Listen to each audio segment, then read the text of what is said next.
Welcome back to Kingdom Cast. This your host, Super Champ Chuck. We back at it with another episode. Don't forget to like, subscribe, comment, and share all your social media platforms. We are back from a long vacation. As you know, everyone knows that we all tend to draft, except for D-Mac. D-Mac's coming from a different location. He couldn't make it, unfortunately. We would have Mhm. loved to have him, but it is what it is. But speaking of D-Mac, he's making his debut on the show, man. Our new film analyst. So let's introduce him first. Might as well get that out the way. Absolutely, man. Good to be here. Happy to be a part of the family, dog. I'm going to be breaking down some film on all the draft picks coming up here in the next week or so. And look, I said, man, I'm happy to be a part of this, man. Y'all are great. I love talking about with all of you guys, whether it's on timeline and everything. And now we get to do it live. I'm like, ready to have some fun. Do live, do live. So yeah, and then y'all know the two people at the bottom, Kylie and Boogie. My guy Country's not here.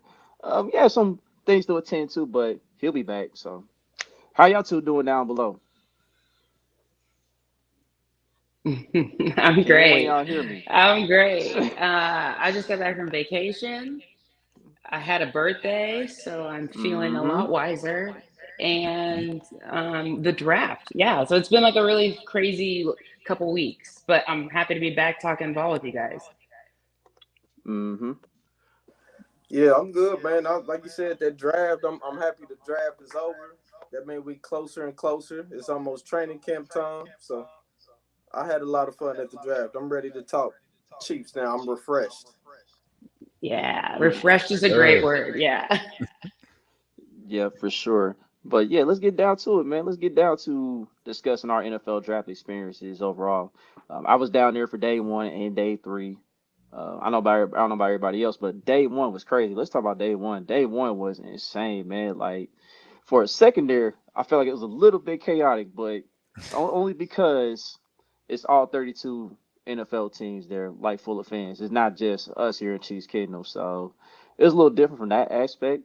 And at the same time, just that that setup, man, that stage, the fountains in front of it, and just in the NFL draft experience, just everything all in one, man. Like Kansas City put on an incredible event. Shout out to the Kansas City Sports Commission for setting all that up with the National Football League. Great job, man. Like I believe he had over 300,000 10 NFL drafts, so they did numbers, and I think that was like second right behind Nashville within like the past six NFL drafts. So Hmm. great job, Kansas City. But yeah, day one was crazy, man. I mean, that stage and everything. But like, as the draft went along, I mean, seeing that we wasn't gonna trade up, or we tried to trade up, and unfortunately, no team wanted to trade up with us. My back started to hurt and stuff. It was like, man, I had to give myself a little lower back massage here and there. You know what I mean? Because I wasn't about to sit on that ground. I wasn't about to sit on that grass, man. So, but I had fun the first night, man. I mean, what y'all think, man? Because Kylie and Boogie, I definitely ran to y'all on day one. So.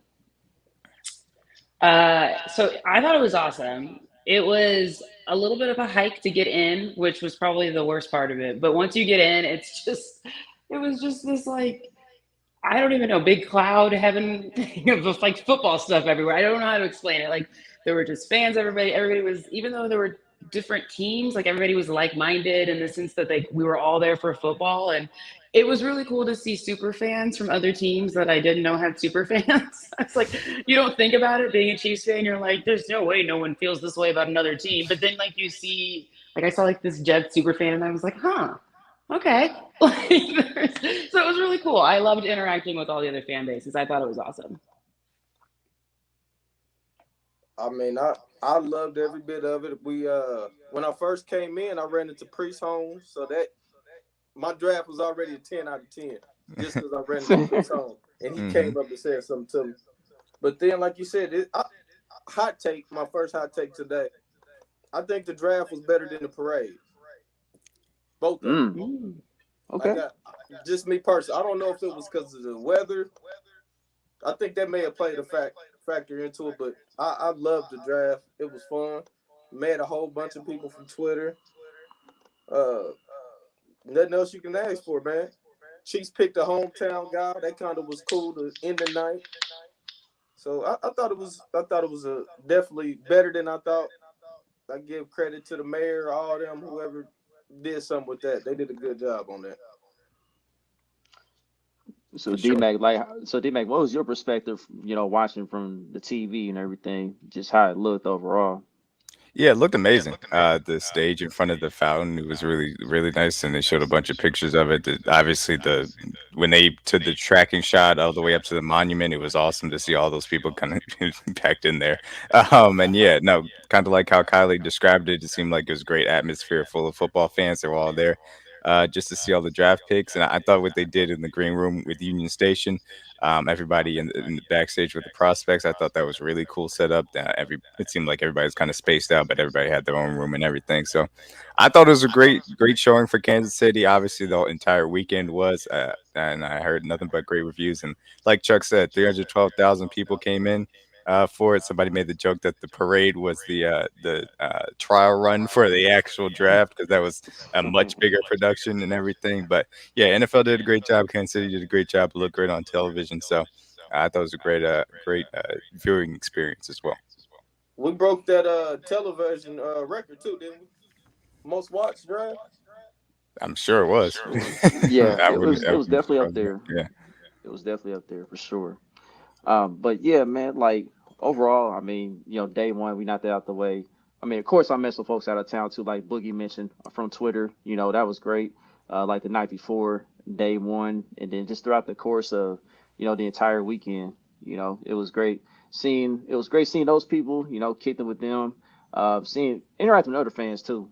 You know what I mean, like in different areas and everything. But on day three, the crazy part about day three is that like I got to sit close to the stage and everything, man. Like, and they weren't even checking tickets. They weren't even checking our phones or nothing to see if we had those seats. They just let people in, man. Like, it Mhm. was crazy.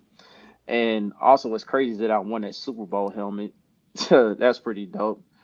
Like it's right in front of me or whatever. So It looked fire. yeah, man, it's crazy. And the question was, Patrick Mahomes. What was Patrick Mahomes' like longest touchdown pass, and who was the receiver that caught it from? And it was Demarcus Robinson because I remember Right. being at that game, at that Raiders game Was specifically it that's because 2018, right? yeah, Yep. Hmm. hmm it was cold, it was freezing, it was windy as heck. It was pretty miserable, but I remember being at that game and seeing that touchdown just basically seal, capped off Patrick's 5,000 yard, 50 touchdown season. So Hmm. I think that was the 50 touchdown to Demarcus Robinson. Yeah, that's hmm a great. That's awesome. No, but that helmet, it's like all matted in red stuff. That's awesome. yeah, Very cool. Congratulations. appreciate that. Thank you. Chuck, while we on this draft, man, we got to talk about something else, man. All right, what we got? We got to talk about that kick. Yes, the experience of the kick, of We, course. we got a lot of questions we need answered on that. They was in my mentions today. They want to know, was those lugs you had on, man? They was not lugs. No, I definitely showed out the picture of me actually wearing Air Maxes. They're the Olympic Five Rings edition, as a matter of fact. So no, they was not lugs. But yeah, man, yeah, that kick was pretty terrible. I ain't gonna hold you. Form, everything, And by the way, that finger point, that was just me trolling, man. I know it was a field goal. I know Hey, no look, defensive I put was their just finger up. concerned about it, man. You just put the finger up. It was like there's no ref. There's nobody around it. You go whenever you're ready. Listen, listen, I commend you for even trying. I walked by that thing a couple times and I was like, my ass would be on the ground. I'd slip and fall and I'd miss the ball. That would not be good. So I commend you. You did a great job.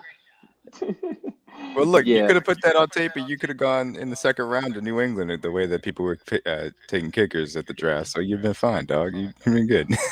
Oh my goodness, dog. I'm still trying to figure out why they traded up for a kicker, but that's a different story for a different day. We'll get to the gist of the draft here in a sec. But yeah, Hmm. man, that's not the only thing I did. I will say this, man. Shout out to the fast pass, man. That fast pass came in so clutch because I got to skip the line and Hmm. pretty much almost do everything on day three. So that was It's pretty nice. incredible. I got to toss the football around. I did a 40-yard dash. I'm slow as hell. Let's just say I, yeah, say I ran the fives. I'm very slow as hell. You ran that Bad. Orlando Brown Jr. time. Good lord, it was bad. I didn't look. I mean, I didn't lose. You know what I mean? But it was Mhm. pretty bad. What'd you run? You I'm gotta gonna keep tell that to us. myself, man. Let's say I Oh, ran. it's Let's just like say I ran the that. five. Let's say I ran the fives, man. I'm gonna say I ran the fives, man. That's all. You ran good for a kicker. We'll say that. Yeah, yeah, exactly. That's Yeah, funny, man. but No, it also, looked like there was man. a bunch of experiences around there. It looked like they did a great job for sure. Oh yeah, Chris. Yeah, man. We haven't reached monetization yet, man, but we're getting close, man. Spread the word about our pod, and we can get there. You know, we're almost at 700 subscribers now. We just gotta get to 1,000, 4,000 watch views, watch hours. I mean, and we'll get there. So yeah, I appreciate you wanting to donate though. Grind to a grand, man. We're gonna be there soon. Yep. Yeah. Hashtag grind to a grand. But yeah, man. But also on day three, I also ran to Jason Dunn. Shout out to Jason Dunn, former Chiefs tight end, yeah, co-host of Chief Concerns. Called with him for a little bit. You know, that was pretty dope. But overall, man, it was just a great experience, man. And that's just something that's gonna be memories that's gonna last for a long time. So For sure. Absolutely. No, that's a seminal moment for all of Kansas City. When and now that we can, talk about the draft picks a little bit though, but Clark Hunt coming out with the two Super Bowl trophies already out there, and then bringing out the third to announce the pick. chill I out, mean, Juice. those shakes. Oh, that's funny. But no, look, it's awesome. The Chiefs are the Super Bowl, the center of the NFL world right now, and that was just another piece of evidence in it. Yeah, were you guys like, what'd you think about people being mad about the trophies being on stage and all that? Oh I was man, this like, fake, get over it. the I love fake outrage stuff, man. Oh my goodness. I love it. I enjoy every single time that somebody is upset about it. Because look, we earned this. We went through all of the bad times to win like this. And guess what? If you want it, take it from us. If you can't, oh well. You have to sit here through it. Big facts, I love brother. all the crying. Exactly. Couldn't have said it Hmm. better. Yeah, I was like, man, this fake outrage, man. But anyway, but yeah, I'm with you, D-Mac. Like, if y'all don't want us to win any more Super Bowls, man, tell your GMs, your front office to be a little better, just a little better. I mean, you saw what the Philadelphia Eagles are doing. They loading up on Georgia Bulldogs. Hmm. You know, they just won the national championship. So Philly, they're yeah, trying to Philly get. killing it, man. Hmm.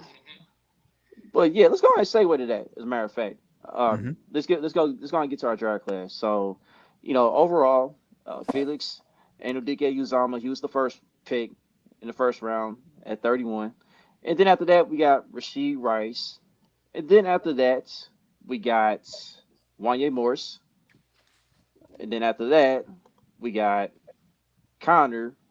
I forgot what Hmm. his first name was. Yeah, Connor out of Shamar Virginia. Connor. Yep. Yeah, Shamari Connor. See, I'm gonna get that right, man. I'm telling you, I'm gonna get it down. I'm gonna Hmm. get it down top of the dome eventually. So it's still kind of new to me. So yeah, Shamari Connor, and then the next pick after that.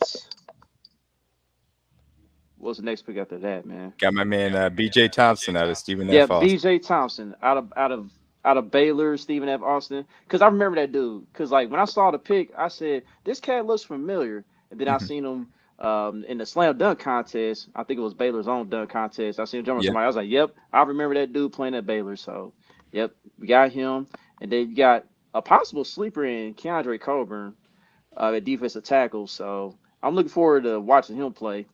Hmm. I, I know in the early on, it's gonna be a slow process, but he's somebody that we could use up in the middle to plug them A gaps and whatnot. And also, our final pick was our final pick was Nick Jones out of Ball State. Nick. Nick Jones out of Ball State cornerback. So, yep, those are our guys, and I feel like Brett Veach did a solid job with this draft class. So, I give it a solid B overall. Hmm. It's gonna be tough to top what we did last year, but we'll just have to see what these guys do when they get an opportunity on the field. So, what did you guys think of how Brett Veach did overall? Go ahead, D-Mac. Yeah. So starting with the first pick, Felix. Yeah, I think that we obviously came into the draft, you had to get edge, tackle, wide receiver, pretty much with the first three picks. And so Felix was a guy that was borderline early second round, borderline first round type of guy. They were able to go out and target him, and I like the pick. I think I was perfectly fine with it based on how the board fell. And Gracie Hunt. That's Yeah, I funny. got to pick with Clark Hunt. I got to You pick with got to Clark figure. Hunt, I saw the Clark but Hunt pick. Yeah. yeah, Mhm. not Gracie though. But yeah, no, Felix, I like the pick. He's going to come in. He's going to work in the rotational edge rusher to start out, kind of like George did last year. Him and Charles on early downs, and then like I really am excited for this D line rotation. So, Rasheed Rice, he was kind of a crush of mine as far as the wide receiver is concerned. I think come in and do a lot of stuff that Juju did last year. That was very successful on offense, particularly against zone. So I'm excited for what he brings to the table. Wanye, he's going to be able to compete for one of those tackle spots. I thought that Jones and Connor both are day three, kind of DBs, long, tall, physical guys that have a little bit of athleticism. Connor's very versatile as well. So that's a Veach pick as far as the DBs are concerned. Coburn, like you said, sleeper guy that can come in and do a lot of things like Colin Saunders did last year. He's bigger than Saunders as far as weight is concerned, but he is a better athlete for his size than you would be suspecting. So early down defensive lineman, he can come in and do. BJ Thompson, that is a really high upside guy. Like you said, basketball background. He comes off the edge with a lot of length and speed. So it'll be very interesting to see his development. So overall, I agree with you. B, I think is a fair draft. And look, coming off of last year, Veach knocked it out of the park. And so this year, you can kind of get a little bit of upside and a little bit of interesting prospects that you want to fill in some holes with. So I was happy with what Veach ended up coming away with. Yeah, I would agree. I think a B would be a good letter for this. Um, we went into the draft with 10 picks, and it's not a really great draft class. So I was happy to see them take get rid of extra picks so they could go up and get those guys that they wanted. They covered the positions of need, like you said. We got an edge in FAU, and we got Rasheed Rice, which I actually was watching film on him last night, and the way he's able to block, the way his spatial awareness, and the way he gets in space, like I just think he's got a lot to offer. He's going to be a really good fit for this offense and what Patrick can do. So I'm really excited about him. I'm excited just overall about getting some new youth. I love the fact that we went in and grabbed an edge right away. Obviously, so it was like round, I think it was the 20th pick is when wide receivers started to go. And I was like, they're not going to just let these wide receivers keep falling, are they? And it was like, as soon as I said that, Yeah, that was crazy. they did. Of course, they all went like 1, 2, 3, 4 in a row. So I was a little bummed about that. But then when we went and got an edge, I don't know. I was just really great to see that. And now we've got a good bookend for Karl Loftus. And I'm excited to see what Joe Cullen can do with him. It's going to be good. I think B, I love Brett Veach. I have all the faith in him. We're going to talk about all the other things that have happened since then, but I'm high on it. I'm gonna go C plus. I agree with a lot of stuff y'all said. I don't. I think we shouldn't even try to compare last year's draft with any class that's kind of go. You don't want to chase after that. I mean, of course we want that, but it's gonna be hard to duplicate that. So I was cool with like you said, we went after all the positions we wanted. It's just a matter of if you like those guys. Felix, I think he'll be cool. Uh, I still think we probably need a veteran pass rusher. Still, one more pass rusher on the outside, and I'll be happy with our D line. Rasheed Rice, D-Mac, I've been arguing with you all summer about getting a receiver. So I didn't know a lot about him when we first drafted him. I've been just like you, Kylie. I've been looking at a lot of stuff. I think he can work. I think he's more of a boom or bust type player, like y'all was saying. I think his ceiling is pretty high, but then I could see him if it was 2, 3 years we drafted another receiver. I could see that too. But some of the stuff he's doing to go get the ball when the ball's in the air, like I was saying earlier this summer, I was saying Allen Robinson. I know it's only 11 million, but you can just go throw the ball up and he can go get it. He's that type of receiver. You can just throw it up, he'll go get it, and he can do stuff once the ball is in his hands. So I think Rice. I'm definitely looking at him come training camp. Like you said, right? Wanye. Wanya? Wanye, Wanye Okay. Wanye Morris. Yeah. Wanye. Kanye with a W. Kanye with a Right. Kanye. W. Kanye Just with a remember that. W. Just Hmm. remember that. I think what he used to play with a bunch of our O linemen already, right? Yes, he We Yep. know played he left has that. tackle next to Tree and next to Trey in Tennessee, and then he went to Oklahoma later on afterwards. So we know he Yep. has that chemistry with the team already. I think you sit him for probably this year, let him be the swing type tackle. especially with the moves. I know we're gonna get into that here in a minute. Hmm. I like it. And what's that, BJ? Yep. Hmm. He has that Spags body that Spags wants. Was he 6'7"? That's your JPP type in body wise. So I think we got a lot of boom and bust, man. I think we'll be okay. Like you said, we didn't come into this off season with 10 holes on our team. Yep. So I'm fine with where we at. Let's see what's going on come training camp. Hmm. Hmm. And also, and I just want to touch on my opinion of the draft as far as like some of these prospects. Like Felix, I'm just waiting for the news when Tom Ali reaches out to him. That's the news I'm waiting on now. Then it's really gonna be scary hours because like you got that Nigerian blood, man. You see, we get all these Nigerians all of a sudden. I mean, you saw earlier today we had signed a Nigerian from overseas to Yep. uh, Offensive lineman. bring Yep. some bring some depth to our offensive line. So that's exciting. Felix, man, I think he's gonna be a special player, man. I ain't gonna predict like no Pro Bowl or All Pros in the future or anything, but just a guy that could come in there and make a little bit of impact on the defense. Like last year we coming off a year where we were second in sacks, and I think we can get pretty close to that. So that's how I feel about this whole defensive line group in general. And Boogie, like you mentioned, we need a veteran defensive lineman still, just to add the depth. And like there's still the possibility of maybe bringing Frank Clark back, even though that's kind of getting slimmer by the day. Or we could bring back Carlos Dunlap. So Hmm. I mean there is that. But what I do like about Felix is this: that Felix, you can line him up with his hand. You can put his hand in dirt. He can line up that way, or he can stand up like a linebacker and get to the quarterback that way. He already has a pass rush plan. He's already got different tools in his tool set already, and I feel like Atamba can work with him a little bit. He can add a little more to his toolbox than what he has already, and like he could get home on the inside. Do like little stunts here and there. So and the versatility too, like Brett Veach and Spags, they all those guys they love versatility. They love having versatility on his teams. They love guys that can do like more than one thing on his team. So I feel like we got that's a three of those guys on the D line now, too, Chuck. mm, With yep. Charles too. Hmm. Hmm. Charles Amenu, yep, definitely. The only thing that Felix will have to work on is just being a little better against the run because sometimes, he'll get upfield here and there and he'll leave like lanes open for the running backs to get through. I mean that's just one area of his game he need to work on. But other than that, I think he's in prime position to be successful here as long as we got Joe Clone and Spags here. So. Absolutely. Question for y'all: Hmm. who was y'all higher on coming out of college, Karlaftis or Felix? For me, it was Felix. I was not a big fan of Karlaftis. I knew that he was a very good chance of getting picked because Karlaftis is a Spags egg classically, but Felix, I think, has really good bend around the edge.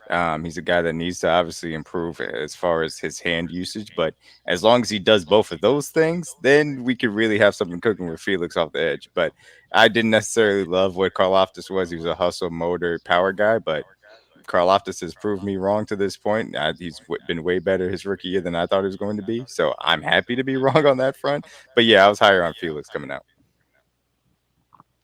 Yeah, I'm probably a Felix guy myself. Karlaftis, I ain't gonna lie, I was against the pick. You know what I mean? Because me and Boogie, we can test this. Like, we actually wanted somebody else in the first round. I was more like a Jermaine Johnson type of dude, but Hmm. it just goes to show that the front office here in Kansas City, they know more than I do. So, You know what they get to. yeah. Go ahead, Kyler. I'll probably say Felix as well, and I think mainly like I think for me in terms of skill level, it's similar. I feel like George came in with a little less experience, and you've got Felix coming in. He's got a ton of experience, but I think really what's great about him is his story. That he's a local guy. I think that's like a feel good story. I think it's great that this was his dream to play for the Chiefs, and like here he is. So there's a little bit more attachment, like homegrown attachment there. I Bias think to it. too. Yeah. Mm. But nothing against Karloftis. We've seen what he's done, and to be fair, I was very high on Karloftis last year as well. Yeah. Okay. I want to ask you about Rasheed Rice because there's a lot of controversy with this pick. It seems like in comparison to all the other picks, like. Some people they like the pick, they like that the Chiefs traded up for him. And then there's some people that is against it because basically mainly because of what you saw last year out of Rasheed Rice. And also people are concerned about separation. I mean, that's the main thing with him. Because like in the NFL, those windows do get tighter. I agree with that. But at the same time, like I feel like Rasheed Rice was playing through an injury. He was playing through a broken toe last year. Because I say this, like last year, there wasn't a real Rasheed Rice. Like the year before, for one, he had a better quarterback to play with than Shane Buechele. I feel like he's better than Tanner Mordecai. So, so you got to see a little more of the real Rasheed Rice from that aspect. Two, Andy Reid is the best at scheming guys open in the NFL. So that's why I'm not too concerned. Like I feel like Rasheed Rice, he can work on that and get a little better in that area with the coaching that we have here. But he's got all the other tools, man. He's real physical. Like I saw somebody mention that he can get physical in the run game. He can jump out of the gym. So that's just some of the things I'm liking from the kid, and I think he'd be a contributor, but don't expect high expectations in the first year because you know how to go with Andy Reid's offense. It'll take like 2 or 3 years to even get all the opportunities to even flourish in his offense. So he can maybe One be more, like how Sky Moore was, like when Sky Moore had got his name called and he stepped up in that Chargers game and that Rams game and even the Bengals game. It could be something like that. So Mm-hmm. one more question. Mm-hmm. Do y'all have Rasheed Rice having more yards than Scott Moore as a rookie? My interest, no. yeah, Sky Moore is going to have a pretty set role day one, and I think that Rashid is going to have to earn a little bit more of that. But I love Sky, so Wait, are you asking if he's going to have more yards than Sky had last year? Yes. yep, oh correct. yes, he'll have more yards than Sky had last year. Okay. Okay. Yeah. Yeah, Yeah. this guy had 250 yards receiving last year, his rookie year. Everybody Yeah. saying yes? Yeah, I think so too. I think mainly because the wide receiving core seems to be a little like we're missing Juju now. I feel like a lot of targets were going to Juju last season. So I feel like those targets are going to get freed up and go to Rishi Rice, who can play the slot as well. Mhm. So I think he's like a long term Juju replacement, possibly, if things work out and then goes that way. So I think so. I could see him getting more yards than Sky did last year. Okay. Hmm. Yeah, I think for the time being, like you mentioned, Kylie, Juju's not here anymore. That opens up a little more, a few more targets. So I mean, right now you're looking at KT, MVS, Sky, and then Rasheed Rice probably be receiver number four, and then you got Justin Watson. Then it's a battle for the sixth receiver spot. Just Justin Watson receiver Essentially. number 3, man. Quit playing. For come on, man, don't do this. Don't do this, Boogie. Don't do this already, bro. So, But so Boogie, I gotta ask. So in the first round, obviously you're watching the four wide receivers go off as they do. Like, what are you thinking I'll take it. compared to when we take Rasheed Rice on day two?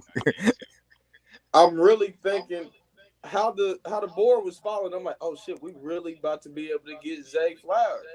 Hmm. Like, I really thought we was about to get a receiver. And then when the Ravens did, I think it was the Ravens, then the Giants. However, the order was, it was 3 teams coming up that had to get receivers. I knew if we didn't get, then we wasn't gonna get them. So after that, I kind of was like, damn, I know we're Hmm. not getting a receiver in the first round now.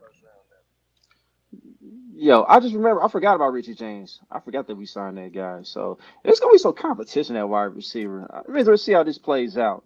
It's gonna be a lot of So, like, competition. so let me ask you this. Since I don't think we're gonna carry a fullback this time, I mean, what is that spot? I mean, what position is that gonna open up for? Well, that was the interesting thing. On the Kast Twitter page, I posted my little post draft roster projection, and I kind of left it up. I think that the four tight ends make sense to have on this roster, given the fact that we know Blake Bell and Noah Gray can play that H back fullback type of role at times. So I expected those four to make it. Whether that means that you get a fourth running back, depending on if a guy like Denaric Prince, who maybe we'll talk about a little bit later, or based on what that wide receiver room ends up looking at, if it becomes seven wide receivers instead of just normal six, it's going to be interesting to see how they try and balance that out because, like you said, there's a lot of competition. between the three that we know is solid in KT, Sky, MVS. Now we know Rasheed Rice is going to be on this roster. Justin Watson, you assume, is going to have that fifth spot. You're talking about Richie James, obviously, is going to be in competition for that sixth spot. Everybody's favorite, Justin Ross.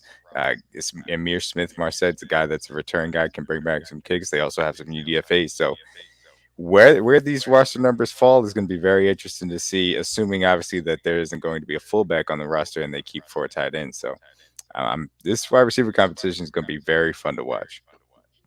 I'm all in for 4 tight ends. Mm-hmm. I think how they improved last year, we still complaining about Jody Fortson getting more snaps. I think you got to keep all 4 tight ends active.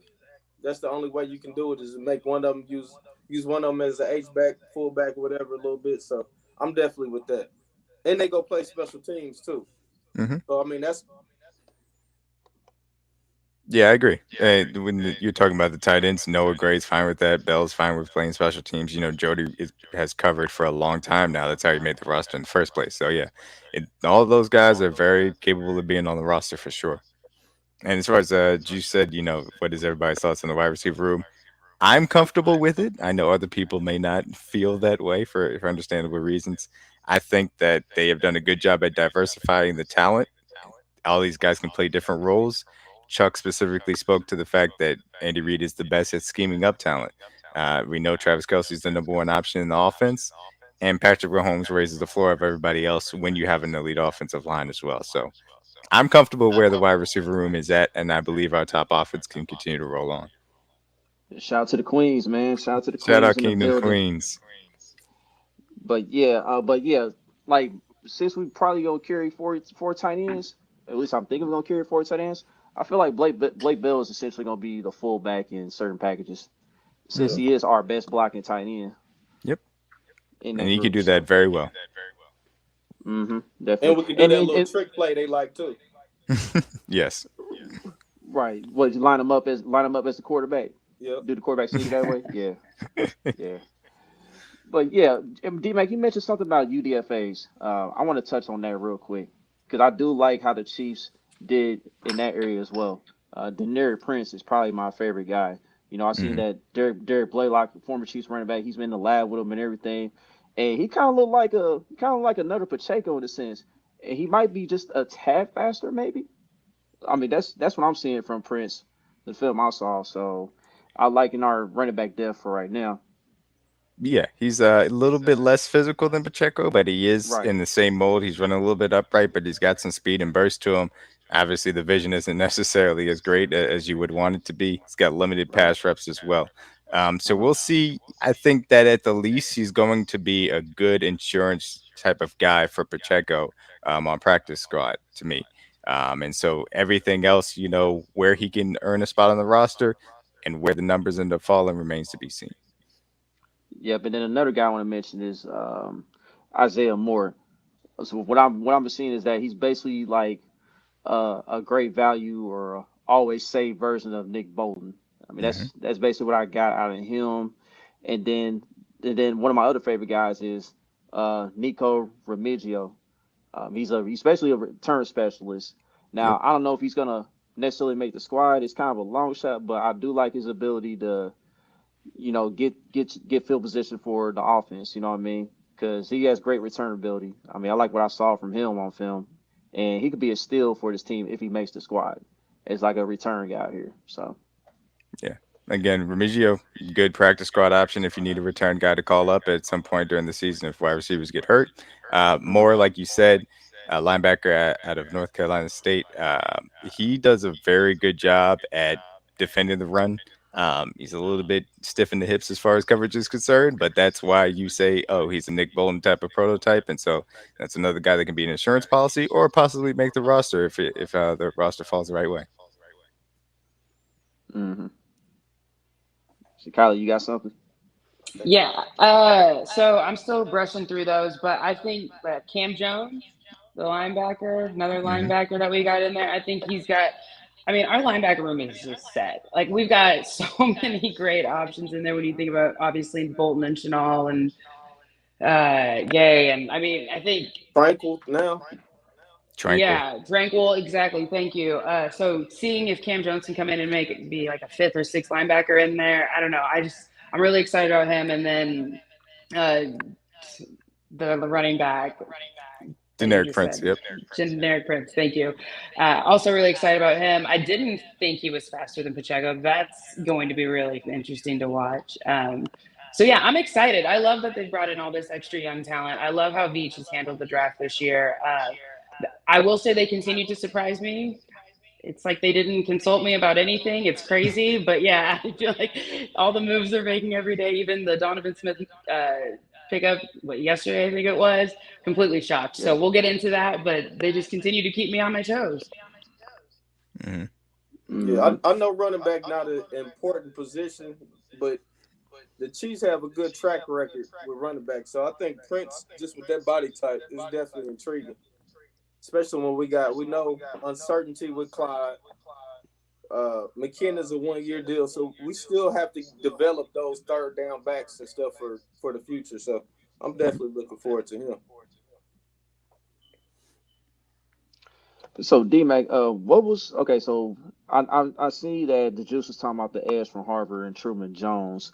Mm-hmm. I'm not too familiar with Truman Jones. D-Mac, you might be able to break that down a little bit. Yeah, So Truman Jones. He's also a guy that I mentioned as far as my roster projection is concerned because he is a Spags edge. He's a guy that is classic. He's about 250 pounds. You know, he's got long arms. I liked the way that he had a lot of pass rush moves. Like, there's a little bit more to his bag. He's not a super athlete, but he's athletic enough to come off the edge. And there's a little bit of advanced moves. So obviously, coming from Harvard, you want to see how he's going to be able to translate against tougher competition. But when you get into camp, he may flash in the preseason, show you something, and be able to make his way on this roster. But I'll say this: the thing that I love most about what Brett Veach has done at pretty much every single important position, and this includes the signings that of Donovan Smith and just in general, he has created so much competition for each one of these spots. It's going to be very difficult to make this roster, and that's always a good thing. That means that everybody, every single day at camp, and we know how Andy Reid likes to run camp, it's a challenge. That means every single day you got to come in there with you're ready to work because otherwise you're going to lose some ground to somebody. So all of these guys are hungry trying to make a roster spot, and I love the way that they're going to be complete. Yeah, they did get him a yeah. little. Yeah, Truman did Hmm. get a nice chunk of change, so I think that they will be trying to keep him around on the practice squad if he doesn't make the roster for sure. Yeah, it definitely looks like they want to keep him around for a Hey, minute. who So was the last time we paid somebody extra in training camp? Who was it? Well, last year in the UDFA class, Pacheco got a nice chunk of. I mean, not the UDFA class. Pacheco got a higher bonus than his seventh round slot, and so that was a little bit of an indication. But in the UDFA class, I'm trying to think if we had anybody that got an extra bonus. I can look that up real quick because I don't remember if anybody did. I'm sure somebody got a good bonus though because they do a good job with these priority free agents of making sure that the ones that they want, and especially ones they want to keep around a practice squad, they give extra money to. Yeah, yeah. Chris, I thought you saw the answer, man. But if it's one day, go to Gates, man. Ooh, Gates yeah. Barbecue. Yep, Or Gates. slabs. Slaps in KCK. It's off of Central Avenue. Man, I ain't never been Like to West Slap. Bottoms ish. Yeah. Yeah, a little past it. Mm. Slaps is good. Gates is good. They got the best sauce. I've never had slaps before. What? You get over there. I, Yeah, I hate I hate slaps crossing is the good. border. I ain't never had it. I'm gonna have to see what's up with it. It's good. They Boogie. have Oh, sorry. good Okay. sides. Who was it, D-Mac? What you say? Jack Cochran. I mean, he ended up actually being active a few games, but yeah, so they identified him and gave him an extra bonus to be a UDFA last year. So Oh, okay. I these knew. bonuses sometimes do indicate how they feel about these players for sure. Yeah. All right. So now that we done got through the entire, draft class of our own, like just overall, man, like what was your biggest surprise overall with the NFL draft in general? Like like what draft pick was what draft pick made you just go like, huh? What the heck? And like which team had like the best draft overall in your opinion? So let's start with those two questions. Yeah, for me, I mean the surprise of the draft. It started with the Texans trading up, and that was a little bit of a surprise because they paid a lot to go up and get Will, but I thought they did a good job in getting CJ and Will together as the cornerstones of their franchise. I understand it. Surprise for me was taking Jameer Gibbs at 12 overall for the Lions. I saw the Falcons taking Bijan from a mile away, which is hilarious on a different level, but Jameer Gibbs at 12. Woo boy, that I was not looking. I was just wow, that flabbergasted about all of that. So whew, but they obviously like him a lot. So that was the first surprise of the night. Second surprise of the night was probably a little bit of the wide receiver run that happened, 20 to 23, all of them going off at the same time, run the row. So that kind of hurt me a little bit. But yeah, no, those are two surprises. And for me, the team that had the best draft that people necessarily aren't like highlighting. I loved what Arizona did because they need all the talent in the world, and they end up getting an extra first round pick, an extra third round pick next year. They still got a franchise left tackle in Paris Johnson Jr. So I love what Arizona did, and they also got my guy BJ Ojolari, who I love at LSU as well. So I loved what Arizona did because they understood what was wrong with their roster and how much work is going to need to go into them fixing it in the future. So that's one for me. Uh, I would completely agree with you. The Lions taking a running back was a complete shock. I could not believe it.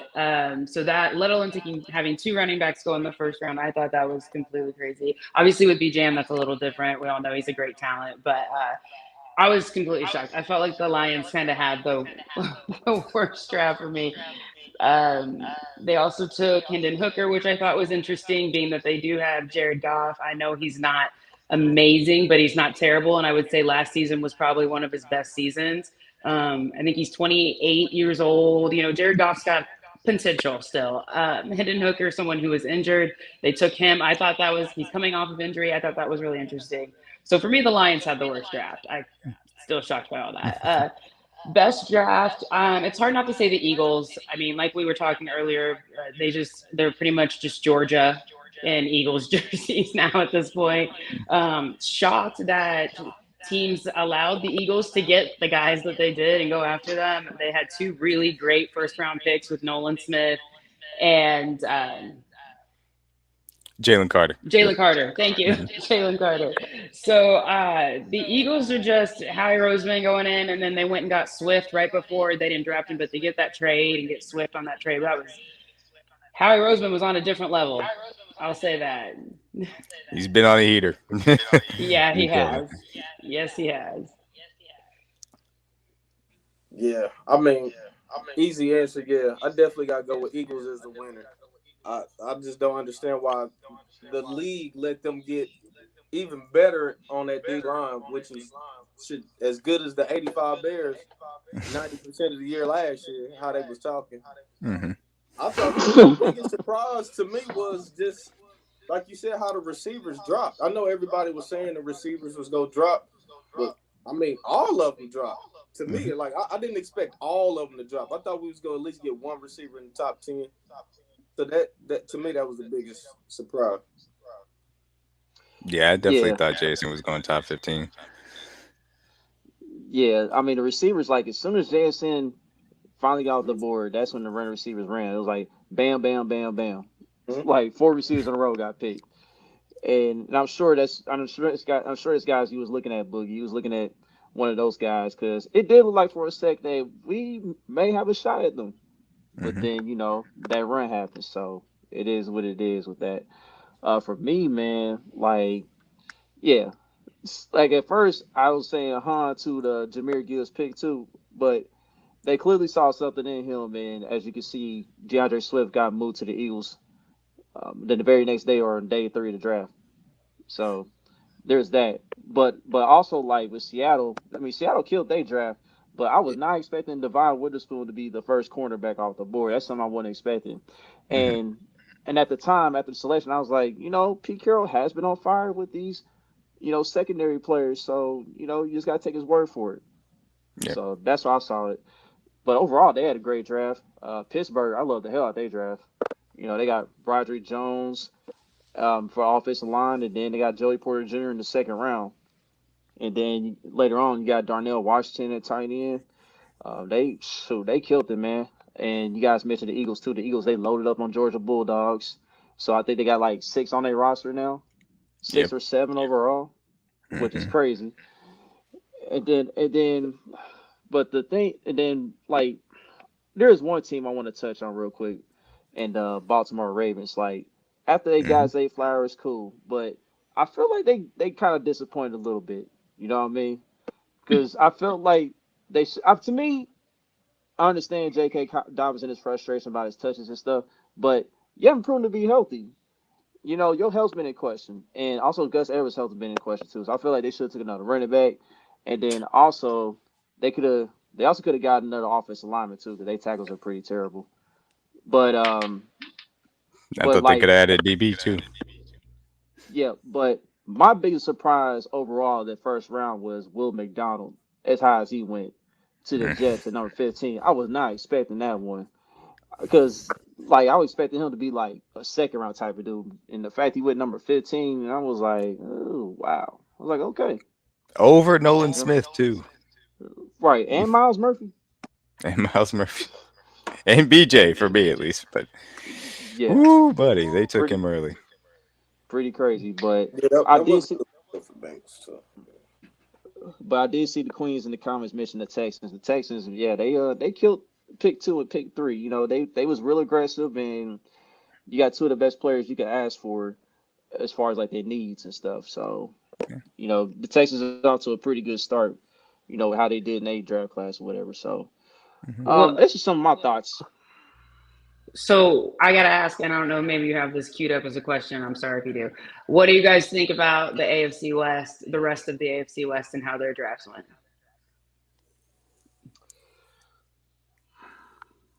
Like, Uh, are we scared? Or are we like, how you guys No, feel? no, No, Definitely, I'm scared? definitely Hell not not no. moving the scared. needle like Scared? that. No. Scared? I know one The thing. The Chargers fans were pissed off about that Quentin Johnson pick. They wanted Zay Flowers. They were saying Zay Flowers for the longest.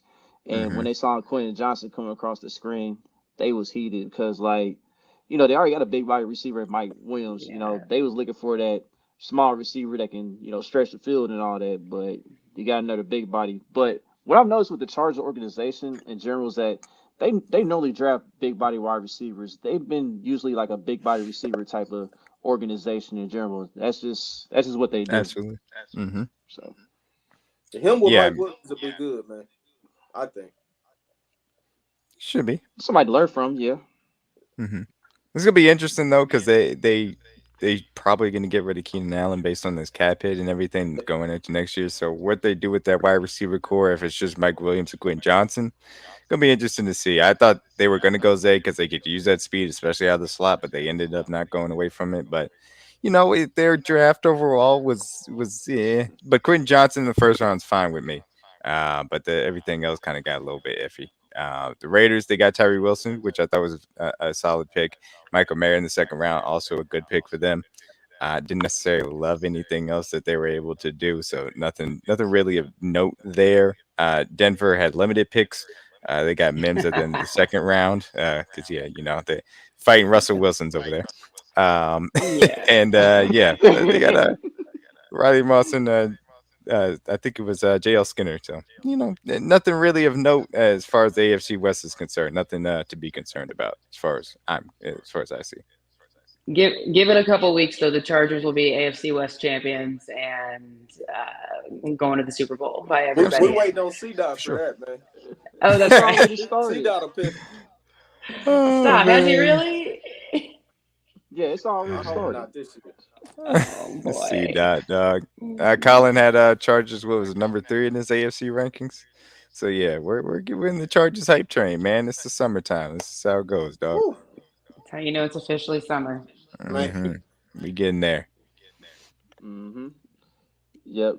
So now that we got the draft stuff out the way, let's go and get to the news that's happened during the week. Jed McKinnon, he's back as a Chief. So that adds to our running back depth still. Now the question with this signing is this: I know somebody. Yeah, I'm gonna read this real quick. Respect Sporting Voice. Yeah, Mother's Day is coming up. Respect to Mother's you for Day is that coming comment, up. man. So yeah, I want to touch on that real quick with CEH. Okay, so somebody had mentioned like what are the Chiefs gonna do with CEH? Like I know they declined his 5th year option, so I assume that they're gonna move on for CEH after this season. You would think, especially with the UDFA signing of Prince. I would think Prince will improve his game a little bit and be ready to come up on the depth chart soon. I mean, what do you guys think? Yeah, I mean, I think that CEH has not wasn't going to have that picked up. I mean, it would have been an expensive compared to what his role is, so there's no really real reason to do it. So yes, hit that like button.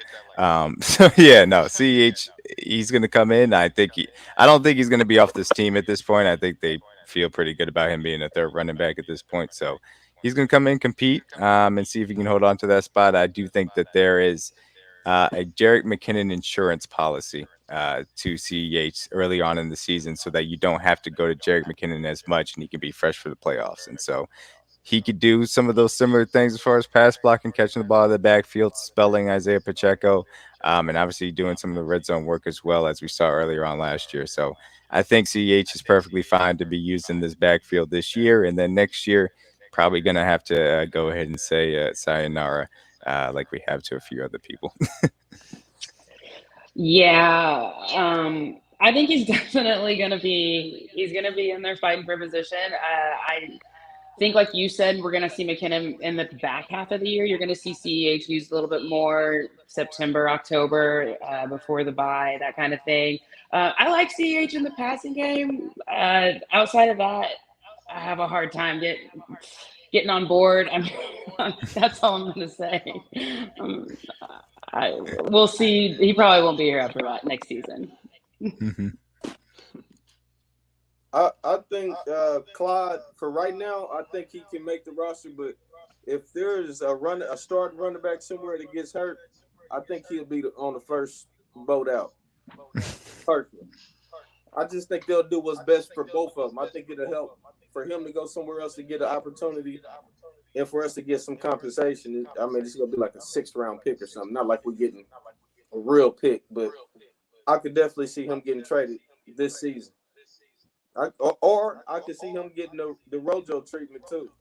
But I don't think Hmm. he's gonna have a big uh, place in this system anymore. I don't. Boogie, can I ask you a question? Yep. Let's say you have a running back down, and I'm gonna give you some names. Just roll them off. Would you rather trade for CEH or sign Zeke Elliott or Leonard Fournette or Kareem Hunt or J.D. McKissick or Gio Bernard or Dale Williams, Kenyon Hold on. Drake? Well, That's a lot of people, right? I think some of those people will be signed to a team before. I agree with Like that. I think Yeah. Zeke before the season he'll be signed. But I still think somebody would. I mean, do y'all think DeAndre Swift is like that? I mean, I think he's better than Clyde. Don't get He's it more twisted. athletic, and I think that's all the Eagles care about. And he Yeah, plays with just know Georgia, that. and so that helps. Yeah, just know that Swift is not an every down back, man. Like I No, for think he's sure. like he's a 15 carry back Hmm. at most. Absolutely. Yeah, and that's all the But Eagles want. They want somebody that can work in because they got Penny and Gainwell and Scott, so they just need somebody to be in the committee. yeah, I I see think some the Kareem Bengals Hunt still might comments. be in on Clyde, man. I think the Bengals might look at Clyde, to be honest. I think if somebody calls for Clyde, I think that they will work out a trade. I just don't know if anybody's gonna call. Don't Unfortunately, don't start that in the comments, y'all. Come on. no. Get Yeah, that. I Get should have left that. his name out. That was my fault. I'm sorry. Yeah, yeah. Come on. I knew that was Don't gonna do set that the no more. comments off. Please don't do that. Is it No. is it surprising that his name is still available though? Not to Are you be. surprised that he hasn't been signed yet? Kareem Hunt. Yeah.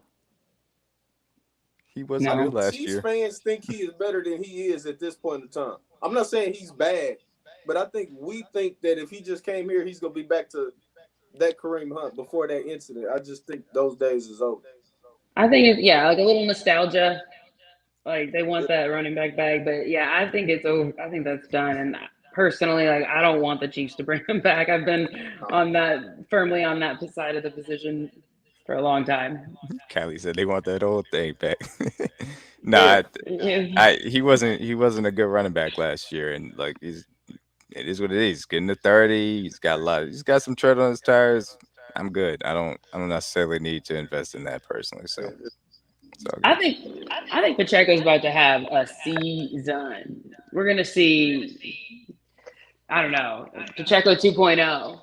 I mean, Pacheco got used for like what, maybe 10 games of the regular season, and he still Right. was getting up to there in rushing yards and receiving yards. So look, he can take his game to a whole different level with another year of experience, and the offensive line is still going to be very good. He can have a legitimate 1,200 yard season, maybe 1,500 scrimmage yards. That's very much within reason for Pacheco next year. My That's all goodness. up to Andy Reid. Also as well. Sporting voice. Like, how can you claim that without hardware, dude? Like, It's We still on ridiculous. that? It's like week in, week out with dog, this. Come on, we still on that? I love Sporting Verse. This is very you fun. was doing so well, Sporting voice. You was Dude, doing so I well, mean, I dog, till love you it. came I up with that enjoy it so comment. much. He came in trying to let our guard down. Happy Mother's Day and all that. Then he right. started with boy, you slick, man. You And I almost saw, slick. I was like, why is he saying Happy Mother's Day to people? Yeah. Know your role and shut your mouth. Exactly. I do love it though. The comments feast on him. Sorry, Sporting. Yeah, but Kylie, I agree with you. I think honestly, this might be a hot take. I'm gonna say it right now. I Uh-uh. Do think it. Pacheco. I think Pacheco ends this season top five in rushing. I'm calling it right Mm, now. Woo. You heard it here Oh, first, folks. I take. Chuck said it. okay. All Top five in rushing yards. I'm I'm gonna calling clip it. that up. I'm gonna clip that right. up. Yep. So like, but now back to Jet McKinnon. Jet McKinnon. We already know he's gonna bring. He's gonna come in and come in on third downs. Help chip, help pass protect, catch the ball at the backfield, and you may need him to run the ball here and there too. But now I don't know if he's gonna go on that streak he had recently. I think he had what is it like 6 consecutive games with a touchdown or something crazy. Yeah. He was Yeah, on a long six to touchdown seven. He's streak. up there, Yeah, man. He just caught a whole bunch of yeah, them. yeah. It was Yeah. It 9 was on the pretty season, crazy. right? 9 on the Yep. season. Yep. Yeah, yeah. Yep. It was a Crazy. crazy run. So it's great to have the jet back, man. You definitely need that veteran presence there in that Rams uniform. Absolutely. So 100%. Biggest play in the Super Bowl. Well, one of the biggest plays in the Super Bowl. Don't Hmm. forget that too, mm, man. I'm happy he back. mm-hmm. Spit at Yeah, the he's one the yard vet line. experience. He's smart. He's a team player. He's a real captain. Like what was it last year? Was his first time He being would. able to be a captain, and he really Yep. owned that role. And I just think him with continuing to work with Pacheco, and then uh, I'm And terrible with Prince. names tonight. Prince, thank you. Hmm. I'm awful with names tonight. Anyway, I think his veteran experience will really help their development, and I'm pumped he's back. Even if he is like late in the season, I think he's going to make a huge impact again. I was like slamming the table for him before last season, and then he comes out with this crazy, amazing 2022 season. I'm like through the roof, ready for him. And Yeah, I love. hmm That's sorry. Go ahead, Boogie. go ahead, D-Man. I was gonna say I love to see him back because when you talk about everything that he brings to the table, his ability to pass block, his ability to catch the ball out of the backfield, that is the perfect complement to what Pacheco brings to the table in the games that matter most. And like I said, with CH hopefully being used earlier on, so that he's fresh legs when the games matter most. So I'm really happy that he's going to be back, like you said, a veteran in the room, so that they can learn from them as well. And at the end of the day, when you're talking about a guy that takes a running, play in the Super Bowl and it's an inch from the goal line and scoring a touchdown in the Super Bowl and chooses the right thing for the team, give me that guy on my team every day of the week and twice on Sunday. I want that every single time. What Hey, was what was his deal? I did what did he sign for? I don't think they disclosed the numbers yet, but I'll look it up real quick. Okay. Right, Go ahead, right. Boogie. I haven't seen anything I either. was just gonna So say, and the most impressive thing about McKinnon is he is my size blocking people. Like Hmm. Mhm. that's crazy to me, man. And it's not just like blocking people; it's like putting them on their ass when he Yeah, blocks them too. like put him in the dirt. Yeah. They haven't released the numbers, but it won't be any sizable type of contract. But it'll be interesting to see. I'm wondering if he Here's a gets more than he got last year. Yeah, Yeah, I think that'd he be got what interesting. 1.3 ish last year, so he deserves a raise if they can give it to him for sure. My Oh, thoughts exactly, definitely, yeah. definitely. Mhm. And I want to bring this stat up real quick from How About Those Chiefs? Shout out to Cole. Okay, so Jerry McKinnon had 9 receiving touchdowns. We touched on that. That's one more than Justin Jefferson, two more than Tyreek, and three more than DK. What they had all season. damn. So there's He that. was tied for sixth in the league for receiving touchdowns last year. That's why. Crazy, crazy. That was top 6 in the league in receiving touchdowns last year. A backup running back. Backup running back. Right. Only Andy Reid's offense, man. Man, Man, only injuries offense. Incredible. But yeah, let's touch on the other news. Donovan Smith, he got signed as the left tackle. It's a 1 year, $9 million deal. And a lot of people at Chiefs Kingdom they kind of confused about the signing. Some is like this could be a depth piece. Other people like he may actually be our starting left tackle. And then we paid Jawan Taylor to be the highest paid right tackle in the league. So we don't know what's gonna happen with this. Like Donovan Smith, I know he had a down year last year. He was struggling mildly. I know he was playing through injury, but like the year before that, he was a top 10 left tackle essentially. I know D-Mac he brought up like his pressure rate. I think it was up there as far as Hmm. the left tackles are concerned. So I mean, what do you guys think of the signing overall? Do you think Donovan Smith can get back to form what he was 2 years ago? If he does get an opportunity to start, if he is the starter, if he does play, how's this gonna go? Yeah, I have absolutely no clue if he can, to be honest with you, because it's an injury and he's up there in age, and obviously he's a 9 year veteran at this point.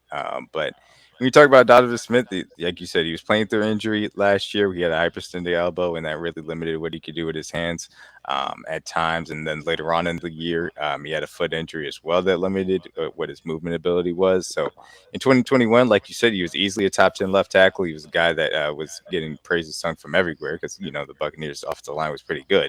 And then obviously last year he struggled some, but obviously they're bringing him in on what we expected to be an incentive laden deal, and we're going to see exactly how much he has in the tank. And I think that if he shows that he can be a version of his 2021 self at left tackle, then I think that they're going to play him there just because they know what they're getting out of that veteran, and they'll leave Jaron Taylor on the right side.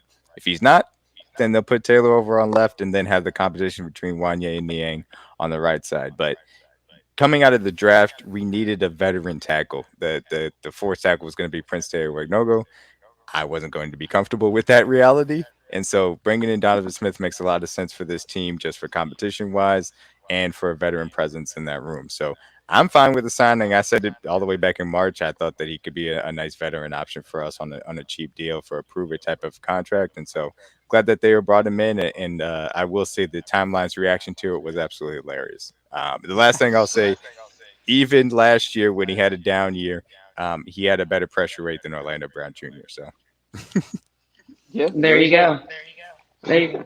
I was very confused when I read that we had just signed him. I was like, wait, what? I don't know. It was just really out of left field, I feel mhm. like. But like you said, I'm really happy to have an extra depth piece, a veteran over there. It does make me wonder how healthy is Lucas Niang. I think there's a little bit of question there. Like, is there some things going on there that maybe he's not going to be able to play right away? And so they got to move Jawan Taylor over there. I don't know. It makes me question some of the other talent levels of Wanya Morris, and then also some of the injuries with Niang. So we'll see, but glad to have extra depth. More people protecting Patrick Mahomes is fine with me. The last thing we want to see is something like a repeat of 55 where all of our tackles are out and we've lost our O line. So I'm all for more depth. I think you can look at it two ways. The first way is if he's the right tackle, I'm happy because it will be an improvement over Wiley. It will be an improvement over Niang. But if he starts at left tackle, I'm gonna feel some type of way because then to me that means you spent this all season paying a right tackle, which is not an important position, and you could have used that money to improve your receiver core, your pass rush. To me, you could have did something else with that. If you just gonna let him be Jawan be a right tackle, you don't pay a right tackle premium money unless it's Lane Johnson. That's just me talking. Mhm. But if Donovan can start at right tackle, I'm happy because I'm on this boat. Niang is not a good tackle. That's just me talking. I think he's better than him.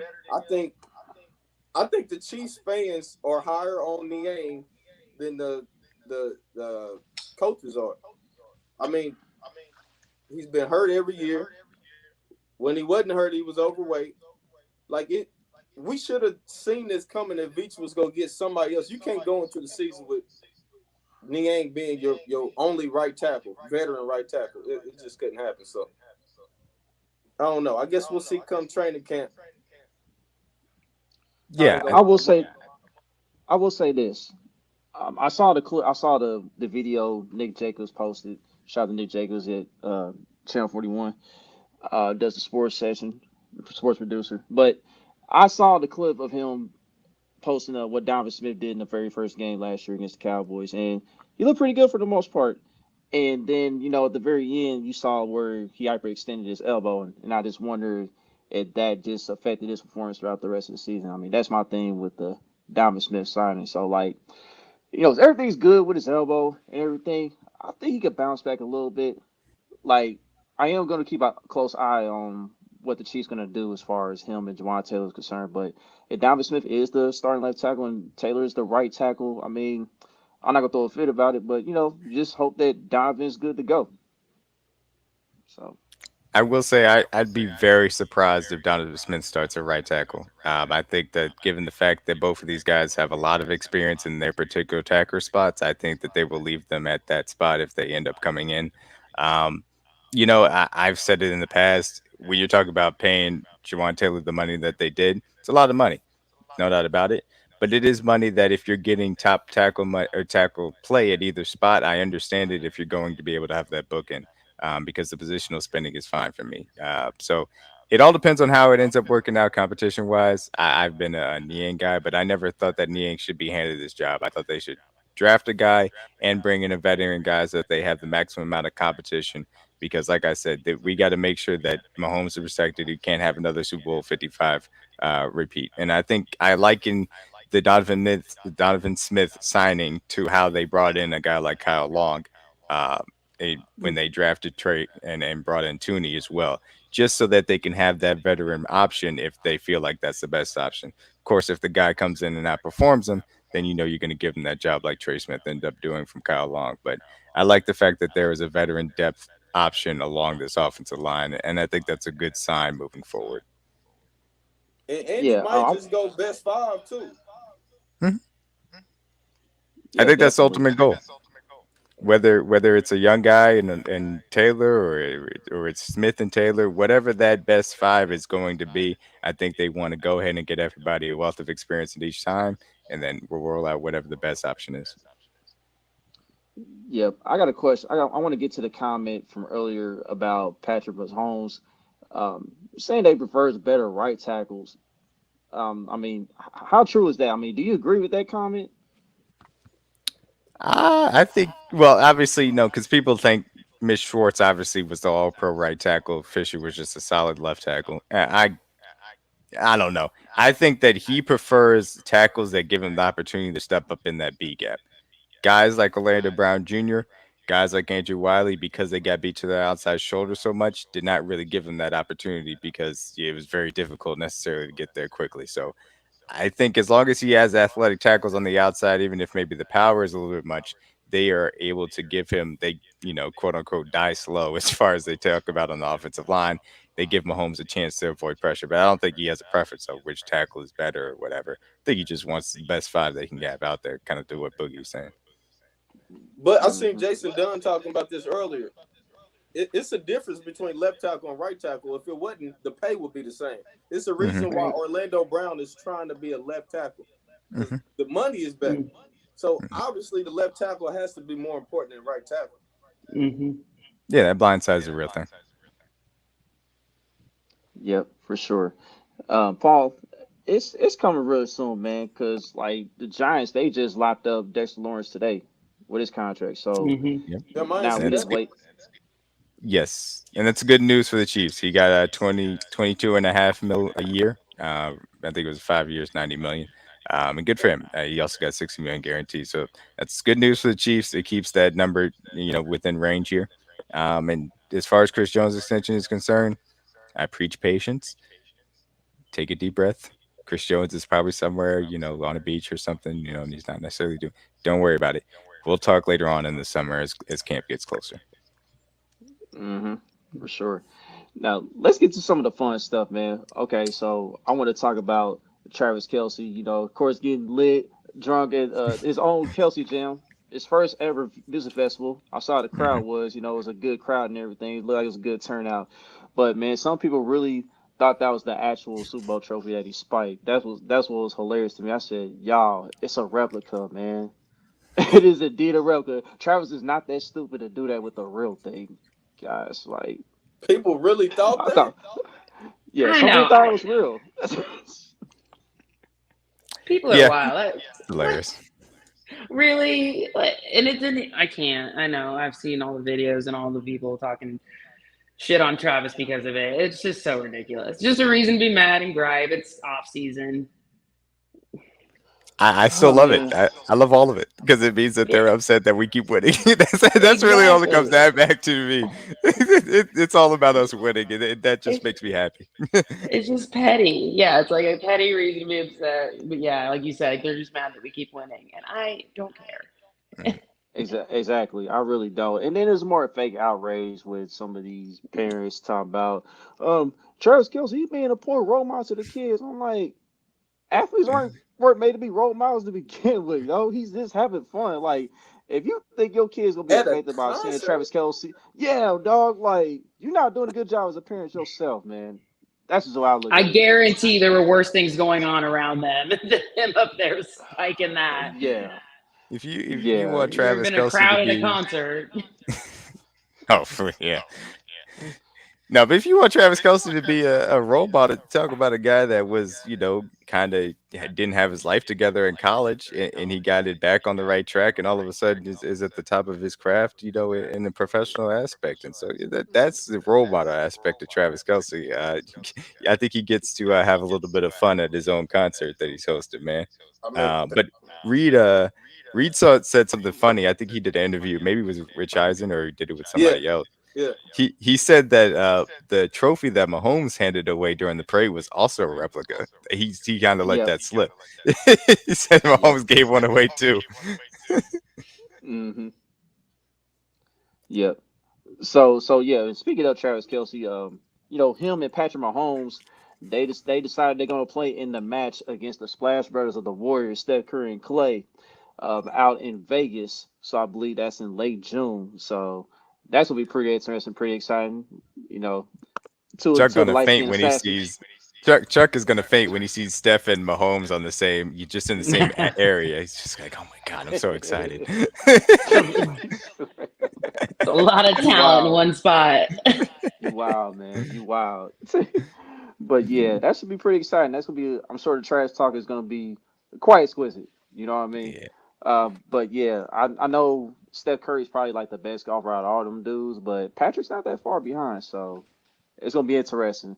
And Pa- Travis, man, Travis gonna make it a lot of fun. And then Clay with his underrated trash talking. You know how monotone he gets with his trash talking, but when he speaks though, Clay is just hilarious. Hopefully, Hmm. we Just get another hilarious. soundbite like last year Yeah. about Herbert. Yeah, yeah. That depends on how many that depends on how many lights Mahomes knocks back before the the third hole. And it was funny. He when they did that match with him, Rogers, Brady, and Josh Allen, he started playing better when he started knocking them back. So we'll see how many he's got cracked open, man. I seen the interview about that too, man. Hmm. Oh man, Paul, don't do that. Paul, he's doing You good, know he's Paul. gonna do Don't it. do You him know like he's that, gonna Paul. do Come it. on, man. You know he's gonna do it. And look, and I get it because he took a picture with LeBron James, so I get I'll save the LeBron topic for after. it. Oh, yeah. By the way, the Lakers they currently losing at halftime to the Warriors, so there's that. Oh, But I anyway, forgot the game started. That's why you in a good mood. Okay. man, you silly man. That's funny. But anyway, I believe that's all the news that we have to cover. Like D-Mac, is there anything else you got in mind? Yeah, as far as news is concerned, that's pretty much all it is. Rookie minicamp is coming up this weekend, so we get a full look at obviously the new guys who we drafted, and obviously the UDFA's will be coming in as far as the camp invites as well. So we'll be interested to see what exactly comes out of any type of conversations from there. Outside of that, I don't think that there was anything really significant in the press conference. I don't know. Did we talk about with Blaine Gabbert being signed as the backup quarterback? I don't know if you guys did have a chance to talk about that. But yeah, that's pretty much it. Nothing too big happened. Yeah, Blaine Gabbert is the guy now. Shane Buechele now. I don't know if he's gonna be a practice squad guy or what. So we'll see how that goes for him. But I think Blaine Gabbert, he's definitely gonna be the backup since they signed him. So Hmm. Yeah, Shane will be a developmental quarterback, and that's just what it is. what's up Perfectly with it, fine with him. Carlos? Yeah, I thought Carlos? Shane looked good enough last. If he can get better than he did last year, I think you keep him on the practice squad. Mm-hmm. For sure. All right. So before we go ahead and wrap this up, just gonna get to our sponsor before we get up out of here. Shout out to the good people at Homage, man. Today, they special is 20% off of t-shirts. That's what they currently have going on right now. Um, and they got some new stuff going on here. You got the Shop NFL Pigskins. That's a new thing they got going on. So there's some new t-shirt line out right now.